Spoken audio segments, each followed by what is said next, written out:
I don't know why it's so hard for me to get my thoughts out about Endgame. It's not a bad movie, but it's not a great film. Deep breaths. Start at the beginning. I think Endgame would have been a lot better if it was not seen as a sequel to Infinity War.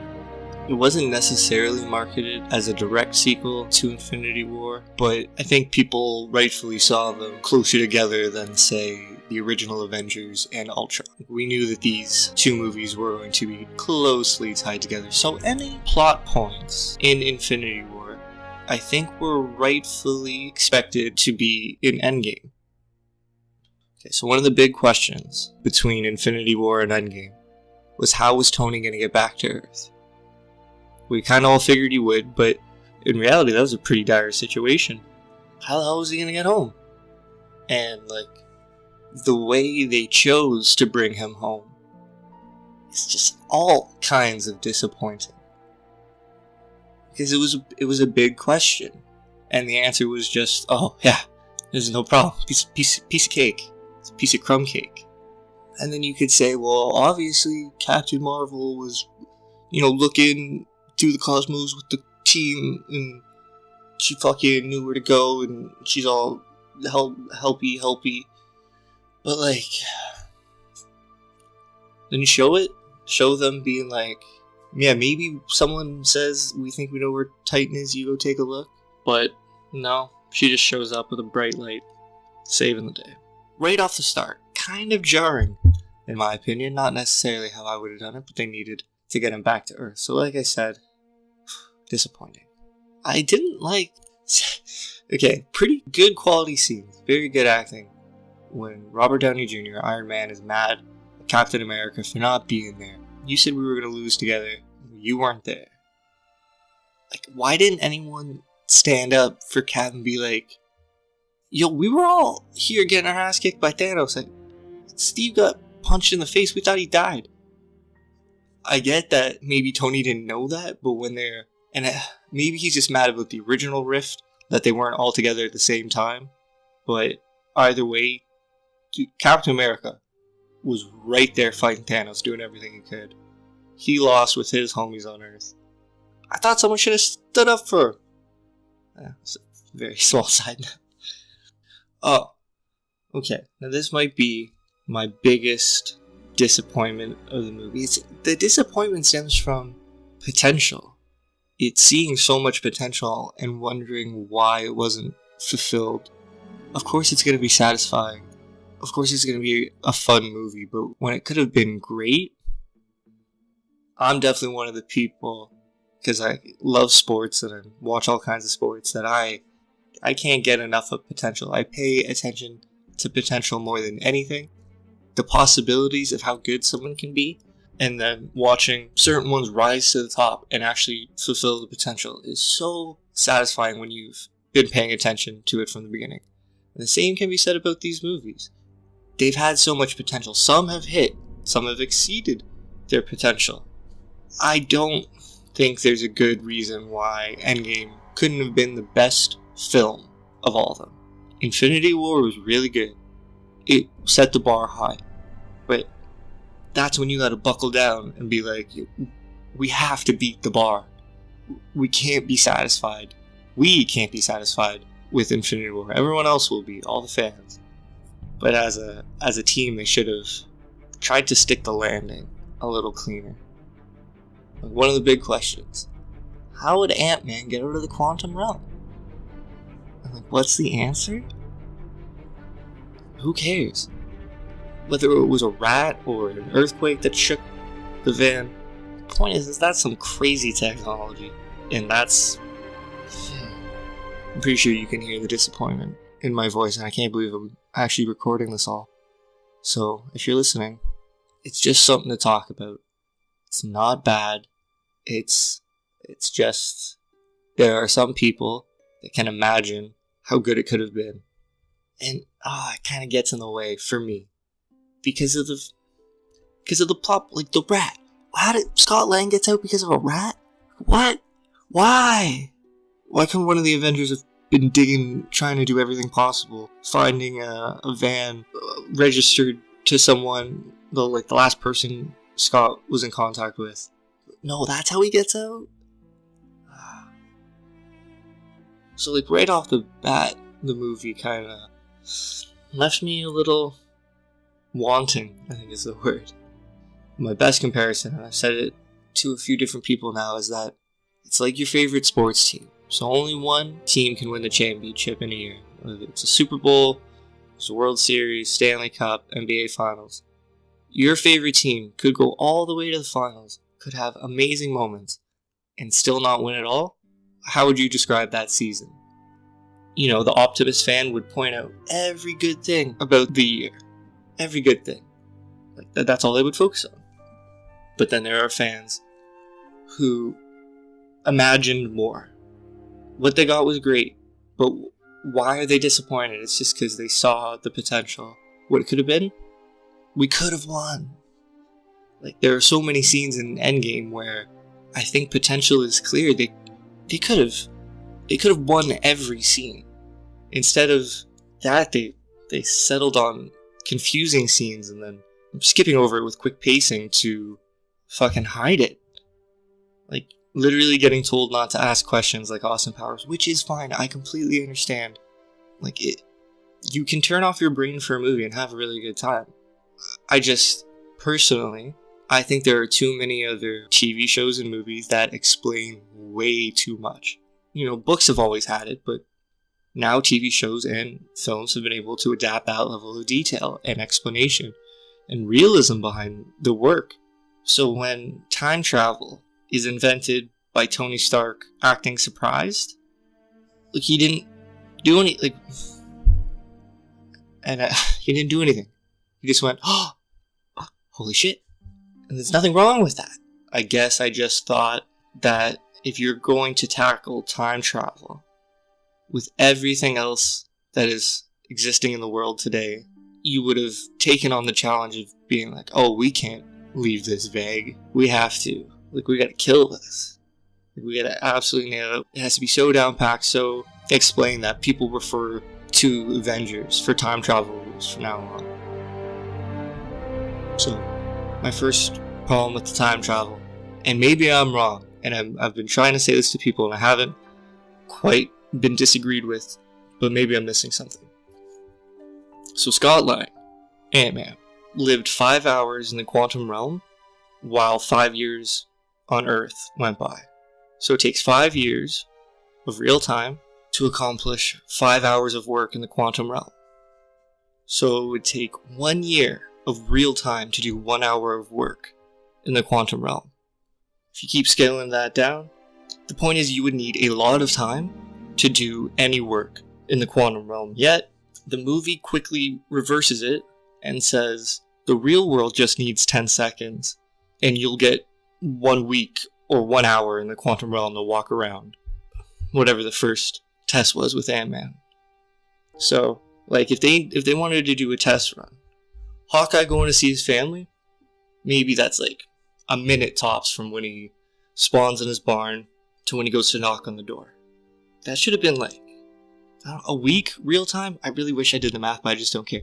My point is that a short amount of time in the quantum realm takes a long time in the real world.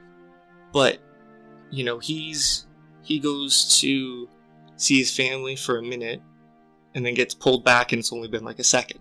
But that's not how it worked for Scott Lang.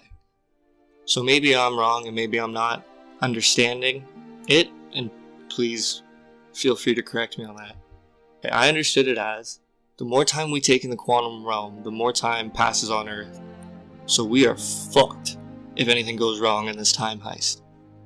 And then when it didn't play out like that, I was confused because it would have made so much sense. If Tony had to actually forfeit real world time, like by going into the quantum realm, he might lose his family forever, with the hope of bringing back the rest of the world, rest of the universe. But he has to sacrifice some real world time. And that way, when Cap and Tony have to go back even farther, that would have been a real big decision. And in the same way, Howard, maybe wasn't there for Tony. Tony was not going to be able to be there for Morgan.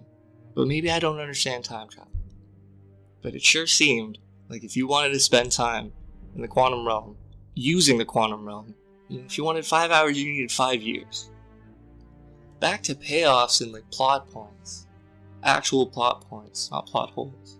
What happened to the Hulk? He got beat up by Thanos in Infinity War, and that's it? That's legit? The Hulk gets beat up by... Like, there was no rematch. There was no... The Hulk using Banner's brain to fight better. The last thing we see of the Hulk is him not even being able to get angry when he travels back to New York to smash. So yeah, what is... So he's Banner, but he's huge and strong? How does that even help him? He has to fucking operate the time travel machine with a pencil? Because his fingers are too big?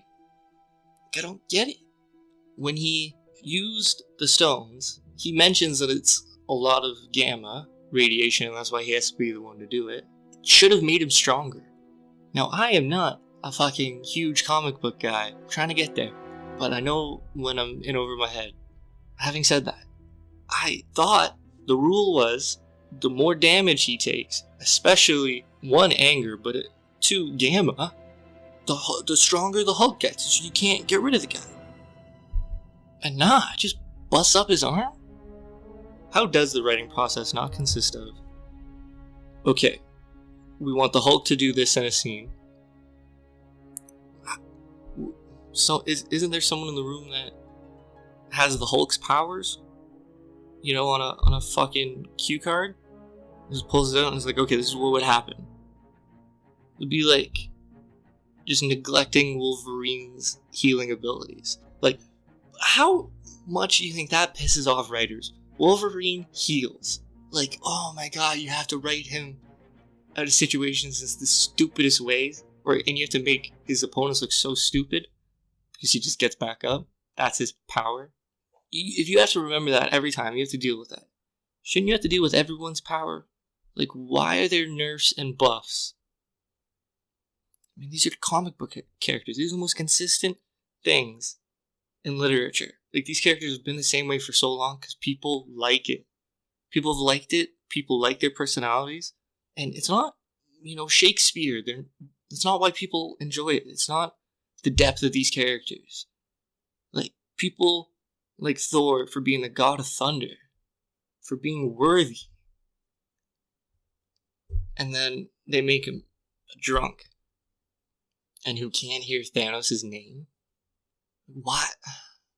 I don't necessarily understand why that, of all things, fucked him up when he's able to joke with Star-Lord and the Guardians about, my sister killed my father, and then I had to kill my sister. Families are tough. So I get he's upset that he lost and failed, but he had fucking failed before. So he failed again. That's fine. He blames himself. Is there any rendition of Thor that acts like that? That doesn't go through the cosmos to find another way? Like, wouldn't he be the guy being like, time travel is possible? I don't think I was bothered by the Hulk's portrayal in the movie, or Thor's portrayal in the movie. I actually liked it, but it stuck out in my mind. What if I was a huge fan of the Hulk? What if I was Thor's biggest fan? What about those people that, Thor was their favorite franchise? Why did they get the butt end of the stick? Not every comic book fan is a fan of every comic book. It's your last movie. Why would you do any character dirty? There was a plot thread through every Iron Man appearance about his left arm hurting. It's kind of unexplained. He's just grabbing it in some scenes, and it's kind of been foreshadowed that something was going to happen. So, they go back in time to New York, and Ant-Man crawls in his chest, kind of gives him a heart attack. That moment rippled throughout time and has been bugging Tony in all the other movies. But what I don't understand, if there really was a reason that he was grabbing his left arm the whole time, how was it not because that's the hand he had the gauntlet on? Like, he snaps his fingers with his right hand. He dies from the gauntlet on his right hand. Wouldn't it have just been slightly more poetic You know, if he snapped his fingers with his left hand, maybe that's just why it had to happen in the past, so that's where the time ripples come from. But like, you've been teasing his left arm hurting for so long. Even if it makes sense that his left arm could still hurt because it was done in the past while they were on the time heist, still, put the gauntlet on his left hand and just have it all feel like it makes sense. But no, it really stood out to me, and that's obviously my fault. I'm like, why is he using his right hand?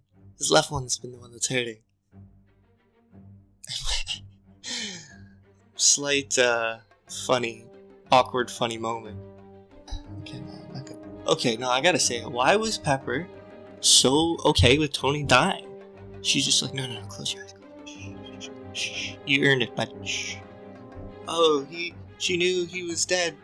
She was so broken over everything. She just knew it was. But you've just seen the craziest shit you could ever imagine. Fucking aliens came through a time machine. But no, we can't bring Tony back. You're not even gonna ask her. You're not gonna panic. You're not gonna grab Doctor Strange by the fucking cloak and say, "Doctor, help him," and he'll say, "The magic can't be undone." How do you do it, Doctor Strange? The magic can't be undone. Can't do it. But then she'd be like, "No, surgery, save him," and he'd be like, "Oh, I'm a doctor," and then she'd fucking slap Wong, and he'd be like, "That would just be funny." No, she'd be freaking. She'd be calling on the universe smallest complaint, but possibly with the most jarring of possibilities. Ooh, why was she okay with letting him die? Now, I understand maybe he had to say that he died, but it seemed odd. Thought it was going to be a lot more hysterical. Now, don't take that as a critique. That's literally just me trying to understand what the hell happened in this movie. And why I don't like it as much as I should, because I like a lot of things in it. Everything in Captain America is really good. Him lifting Mjolnir was great. It's the kind of thing you wish every character got. I'm a Captain America fan. I think he's my favorite. And I think I give credit to Chris Evans for that. But why did I get, the big moment? But the Thor fan didn't. The Hulk fan didn't. Dude, Natasha died. Okay, wait, quickly, while I have my mind on that. How did Clint get the Soul Stone? Were they in love? I swear they say in the movie. I'm pretty sure we need two different people here. And then they kind of start doing that spy thing where you're acting in a certain way, but you're saying opposite words. So they honestly looked passionate, looked like they were going to make out, but saying okay, I'm going to go die. You say hi to my family for me. So I don't know if I'm reading too much into that and that's how it worked. But they didn't love each other. Okay, maybe they did, but I don't think they did. And then does that mean that Thanos didn't have to kill Gamora? Cause, dude, Gamora laughed out loud. You don't love anything, you can't get the Soul Stone. And then it's a pretty epic slow-mo walk as Thanos grabs her and you realize he loves her. Did he not need to do that? Could he have sacrificed a soul for a soul? I guess the Red Skull didn't say a loving soul, someone you love. Dude, literally could have been fucking anyone. Apparently.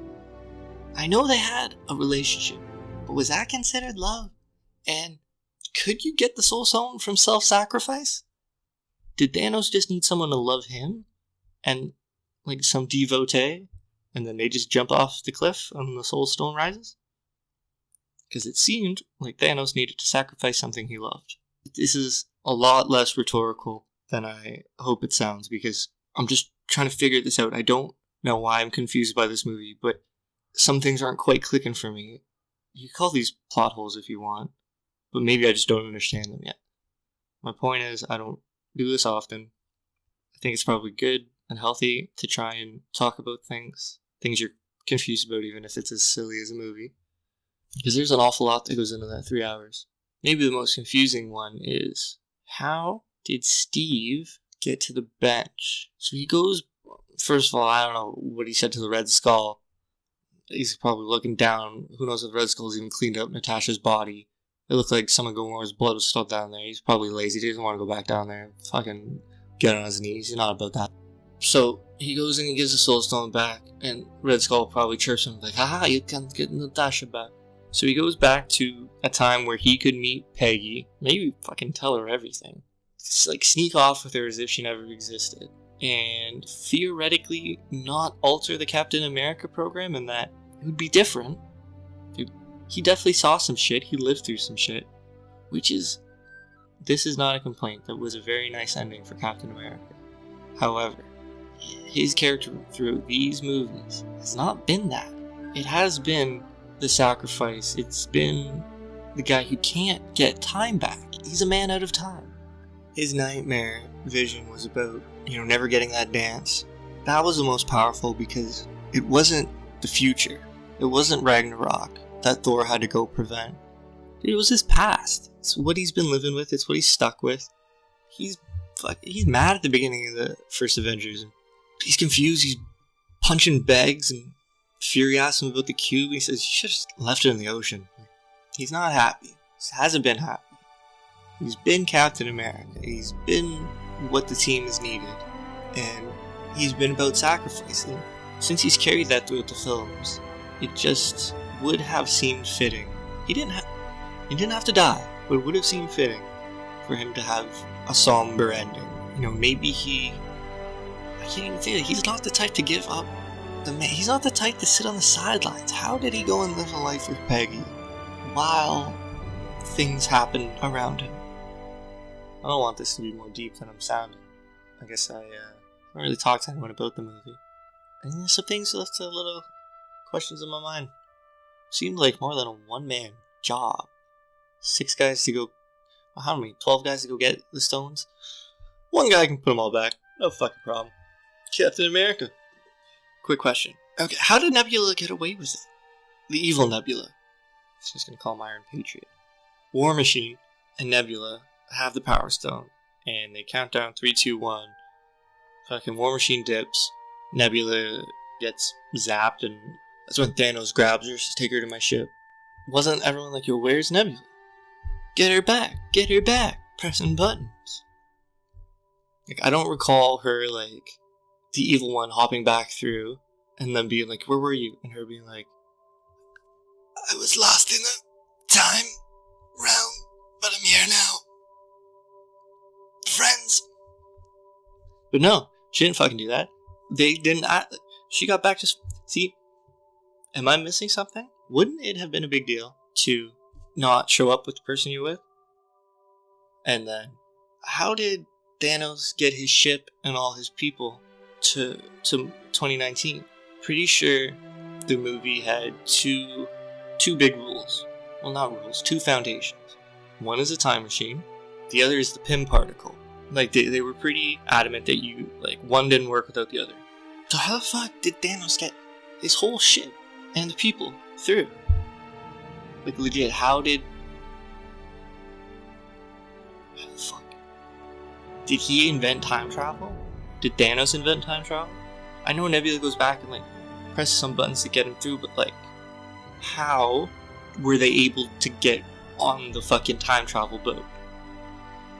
Either way, it was pretty cool to see. And especially when he blows up the place. And you're thinking oh shit, they're all fucked. They're done. No, they're not. The Raccoon is having the hardest time. Hawkeye fucking finds a gauntlet in the rubble. What are the odds?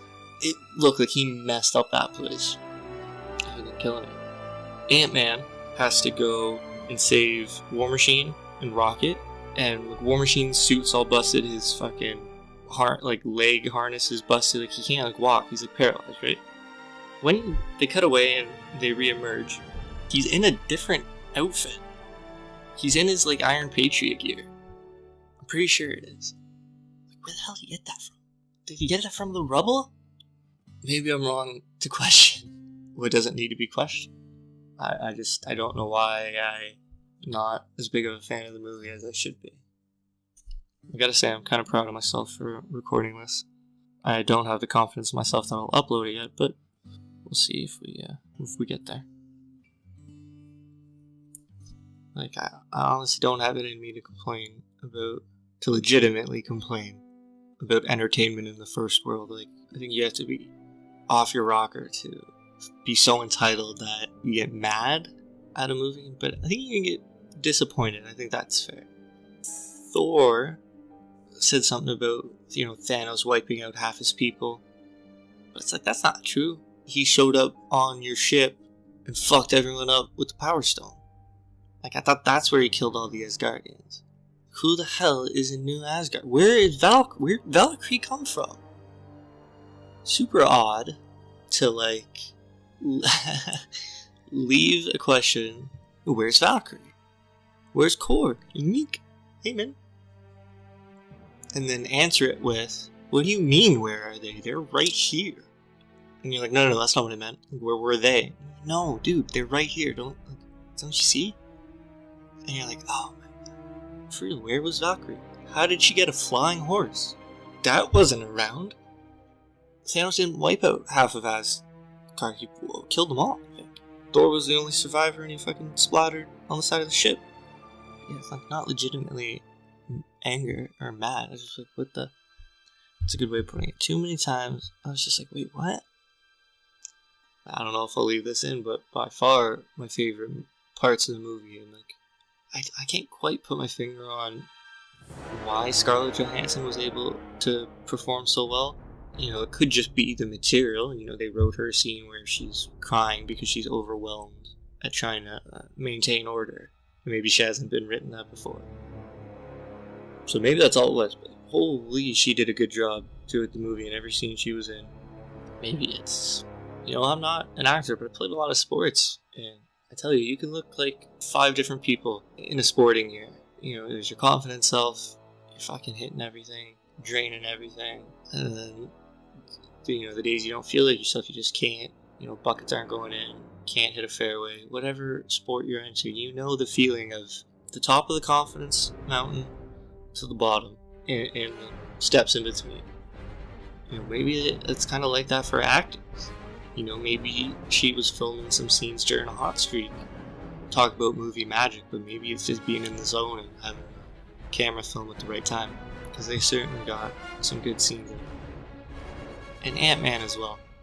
Specifically Ant-Man, because of like the way they went out of their way to continually point out how much Ant-Man was a fan of Captain America. Maybe it was the perfect joke for me. Because, like, you might picture being cool around other superheroes trying to fit in, but like, I joke, I'd be saluting Captain America all day, listen to everything the guy says. What do you want me to do, Cap? Anything for you, Cap. That's America's ass, Cap. Like, that joke I've carried with myself since seeing Chris Evans on screen.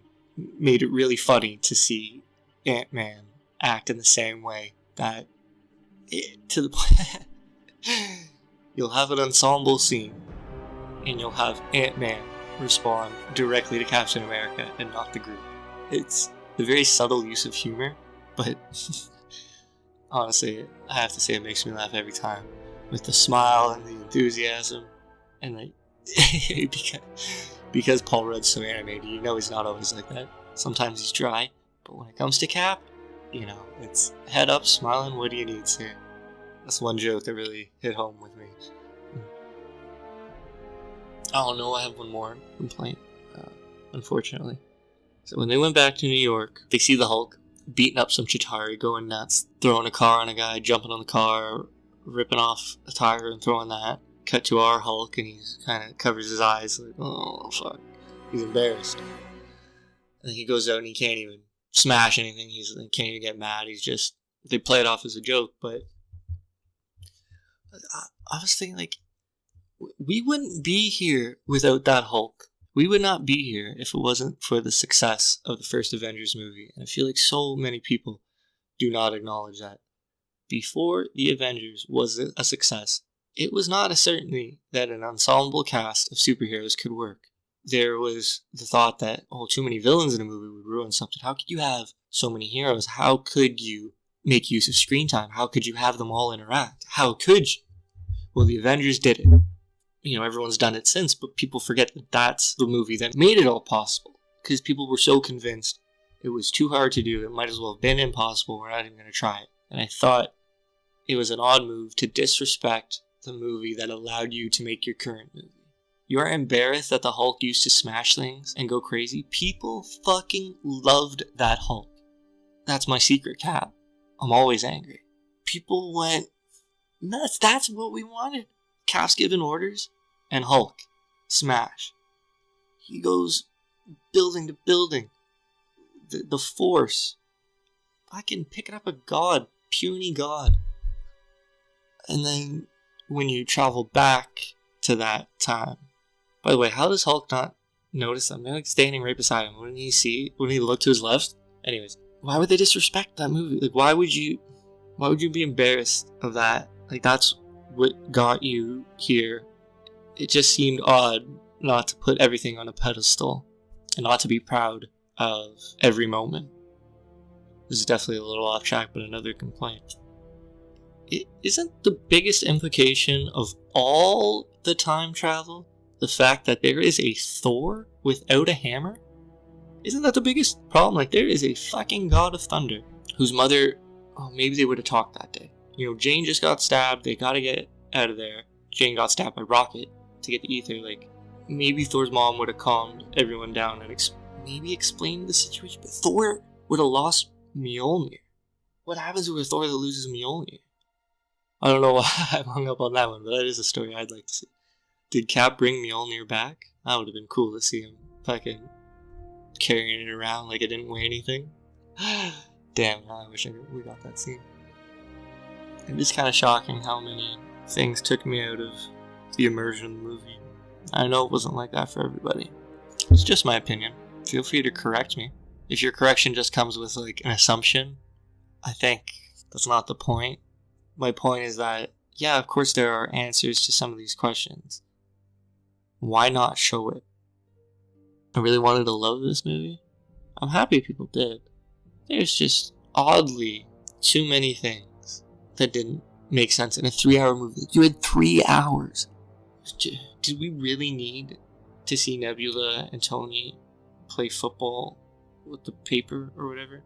I get it was a cool scene, but like, if you're gonna fight to have that in the movie, I would fight to have the movie 2 minutes longer.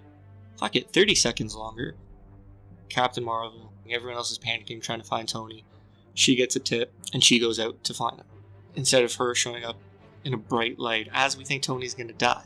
Maybe that's where the disappointment stems from and the potential stems from, is that you're gonna have 3 hours of a movie with some slow and heavy scenes. I think you're gonna have 3 hours and 10 minutes and have 10 minutes of just tightening every loose screw on the movie.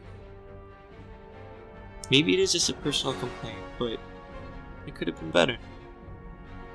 I get a feeling Game of Thrones fans are going through the same thing. Some people are really enjoying it, and some people are realizing that it could have been better. That's how I kind of feel about things. I don't know who I'm talking to. Man, honestly, I hope you enjoyed the movie. Guess I was just trying to talk out why I didn't as much. And maybe someone up there can answer some of the questions. Until next time.